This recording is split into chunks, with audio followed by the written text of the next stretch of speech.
Hey everyone, Ayubowan, Vanakkam, Assalamu alaikum. Welcome back to another special series of podcasts, and we're talking to Nicola Schmidt from Germany, and she is the executive director of Democracy Reporting International. Hi, Nicola. Hi, very nice to be here. Great. So, my first question for you is um, you're partnering with Factum for this project. What was the reason behind this? Why do y'all thought that Factum is a good choice in partnering? We actually were brought together by the European Union delegation here in Colombo. Factum had been in contact with them about their idea of working towards a stronger resilience in Sri Lanka against online disinformation, especially during election periods.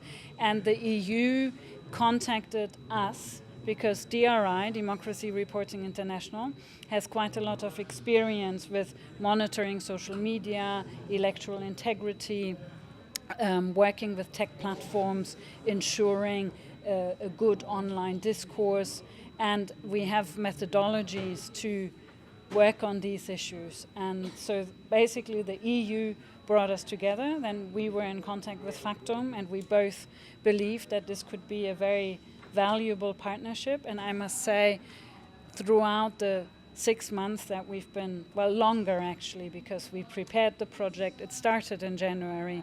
So throughout the last almost 1 year, it has been a very, very good partnership.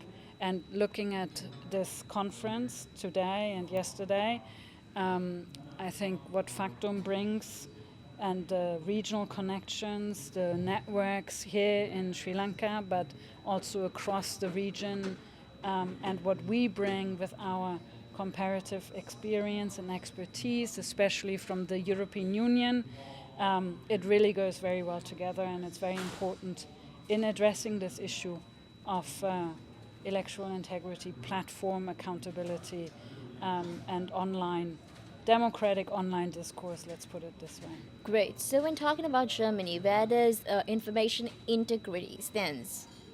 Well, if you look at Germany, you also have to look at the European Union. And the European Union has a very strong legal framework for information integrity online.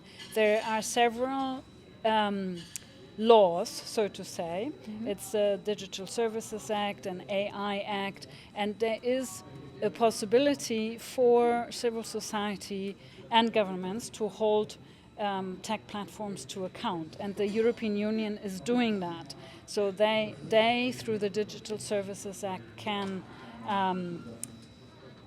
hold platforms to account, can bring information to platforms, and that's what we as DRI are also doing. So we monitor social media. We, for example, looked at chatbots and how they are responding to questions about elections. We've done this here in Sri Lanka as well this year. Or we have monitored inauthentic accounts on TikTok in relation to the German elections, for example.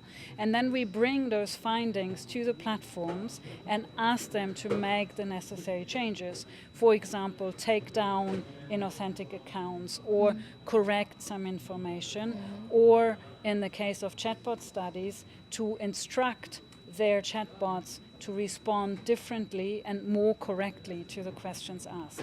While during the monitoring of yours, during that research which all did, were there any challenges which all met? Well, one of the big challenges we face is access to data at the moment. I think that's everybody's facing that. We discussed quite a lot about it here during this forum, because there's been changes to the access to data. It's more complex now. You have to apply for it as a researcher or research organization. It's a more cumbersome process. And it doesn't always work out. So, for example, we had asked X for access to data for the German elections. We weren't granted that access, but then we had the opportunity to actually challenge this in court. And we challenged X and access to data in court. We didn't get the access to data, but the court established that we can challenge X in our own local court. So, for example, in a German court, rather than having to go to Ireland there. But this access to data is a big challenge for everybody monitoring social media and social So, networks. well, accessing to data is challenging, Yes. but how can you overcome it? Because data is something which is very important, it's Yes. very sensitive, all the details are there. So, then how can you all overcome it? How do you all face for it? Yeah, you can apply for access to data through different mechanisms that the platforms have as a researcher or in research organization, which is what we are. And then you have to adhere to certain requirements to ensure data protection. For example, in the European Union, of course, we have very strong data protection rules, but it's possible to then get this access to data and do the research and then report on that publicly. It's possible. Great. So, when talking about data integrity and all of those, there is a framework, a legislative framework which applies, right? Where does Germany or EU stands when talking about the framework of legislative side?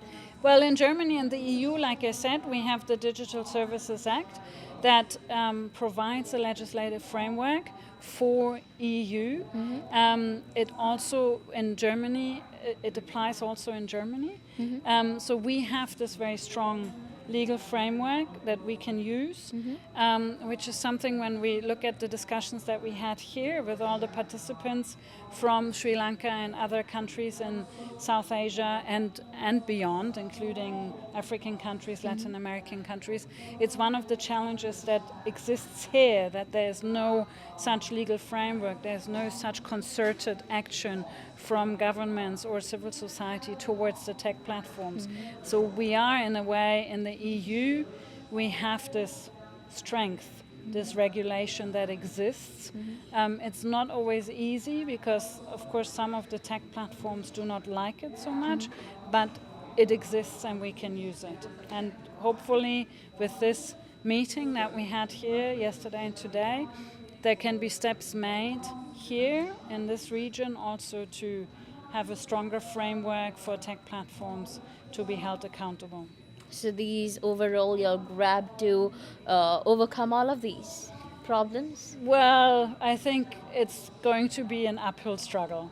I think it's going to be challenging and it needs really cooperation across borders. It needs regional cooperation and global cooperation because the issues that we see here, for example, in Sri Lanka, we have everywhere.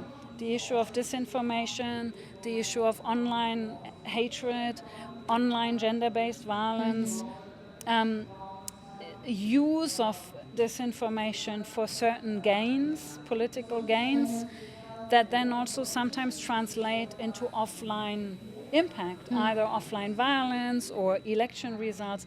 It's not a problem that is localized. It's not just something in, let's say, Sri Lanka. We're in Sri Lanka here, but it's a global issue. Every country faces that, and that's why I think it needs really regional cooperation. It needs good research and evidence to present to the tech platforms, and it needs joint advocacy by all of us that work in this field for solutions. And solutions can only work if they include all stakeholders. They have to include civil society, they have to include the tech platforms, and they have to include governments. It doesn't work if it's just one of those. It has to be a joint effort. Thank you, Nicola Schmidt, for joining with her TV as the Executive Director of Democracy Reporting International. Thank you. Thank you very much.